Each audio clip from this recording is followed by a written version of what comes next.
After someone experiences financial fraud, especially cryptocurrency-related fraud, one of the first things that they are told is, "We can trace your funds."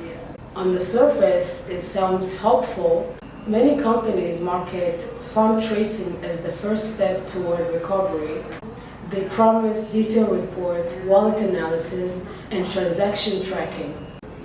But here is the reality that many victims learn after paying.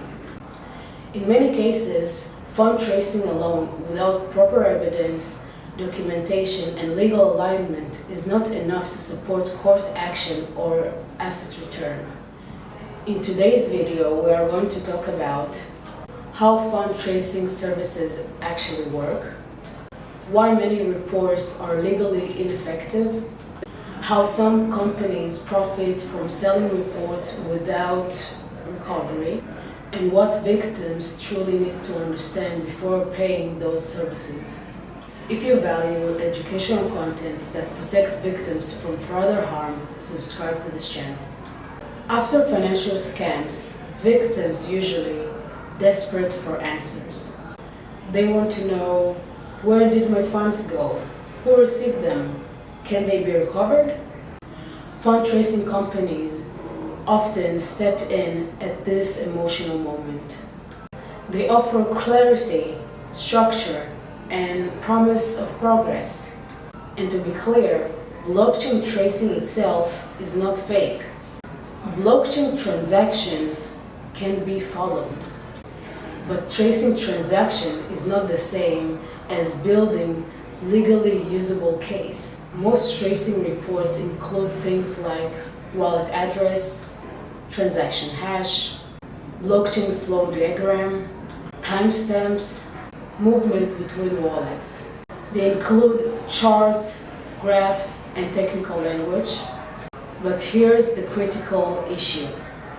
Most of these reports do not include verified identity attribution, jurisdictional relevance, admissible evidence standards, corroborating communication records, chain of custody documentation. And without those elements, tracing reports alone cannot stand in court. Courts don't just ask, where's the funds moved? They ask, who controlled the wallet? How is that identity proven? What evidence connect the fraud to the defendant?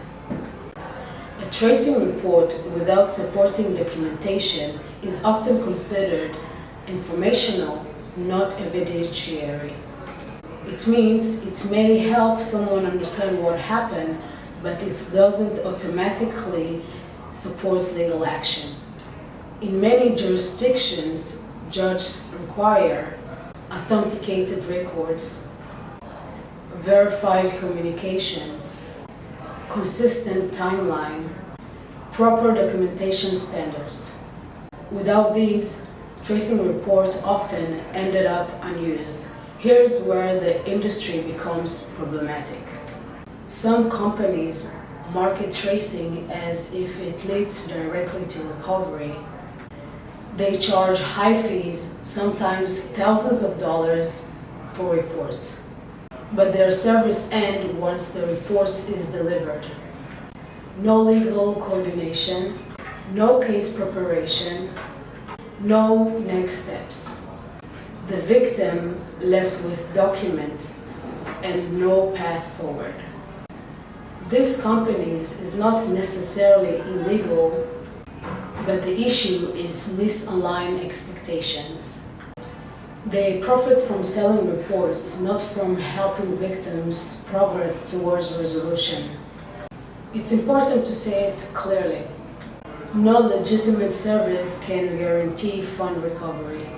Recovery depends on many factors: timing, jurisdiction, asset movement, operation of platforms, legal visibility. And company that promises recovery based solely on tracing should be approached with caution. What victims truly need is structure. That includes organized transaction records, communication logs, platform interactions, timelines, evidence alignment. Tracing can be one piece of that puzzle but cannot stand alone. Without context, documentation, and legal relevance, tracing is incomplete. This is where structured support becomes important. AIWF Inc. is a US registered company with operational activities in Chicago. At AIWF Inc., we provide pre-litigation support for individuals affected by financial fraud, including cryptocurrency-related cases. Our role is not to promise recovery. We help clients organize documentation, review transaction histories, understand what evidence exists, prepare structural materials suitable for legal review. We focus on clarity, not a false hope. If you are considering tracing or recovery-related services, ask, what's the purpose of this report? How will it be used legally? What evidence standards are followed? What happens after the report is delivered? If the answers are unclear, slow down. Victims deserve transparency, not additional harm. Education is the first step toward protection, and understanding how these services truly work can prevent further losses. If this video helped you better understand the realities of fund tracing services, like and subscribe for more educational content. And if you believe you have been affected by financial fraud and want to understand your situation more clearly, you can learn more about our educational and support services at aiwfinc.com. Disclaimer: this content is for educational purpose only and does not constitute financial or legal advice. Always consult a qualified professional for specific guidance.